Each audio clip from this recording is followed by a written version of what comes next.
70-80 हज़ार की लीड से जीत रहे थे।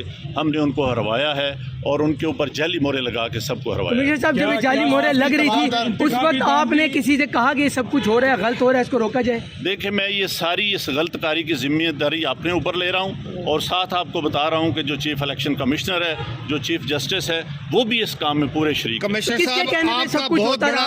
ये इतना सब कुछ हुआ, आखिर किसके कहने पे होता रहा? क्यों प्रेशर पे थे? किसने ऐसा किया? मेरे ऊपर कोई दबाव नहीं है। मेरे बाप दादा भी अंग्रेज़ों के ख़िलाफ़ और सिखों के ख़िलाफ़ जंगें करते रहे हैं, लड़ते रहे हैं ये मुल्क बनाने के लिए।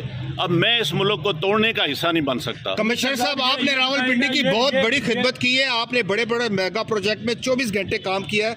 ये बताइएगा कि आपको चीफ इलेक्शन कमीशन दबाव में ला रहा था कि ये करें सारे काम, लोग जीतों को आपने हराया, आपको नींद कैसे आती रही, किस तरह आपका ज़मीर जाग गया? देखिए, मैंने रावलपिंडी के लिए 14-14, 16-16 घंटे काम किया है। मैंने यहाँ रिंग रोड बनाया है, ददोचा डैम बनाया है, होली फैमिली हॉस्पिटल बनाया है, जिमखाना बनाया है, मैंने लारी अड्डे बनाए हैं, मज़दूरों के लिए सेंटर बनाए हैं, मंशियात के अड्डे सेंटर बनाए हैं। सब कुछ मैं अपने मुल्क की बेहतरी के लिए करता रहूं, लेकिन आखिर पे मैंने जो इस मुल्क के पेट में छुरा घोंपा है, मुझे वो सोने नहीं देता। मैं ये सुकून की मौत मरना चाहता हूँ।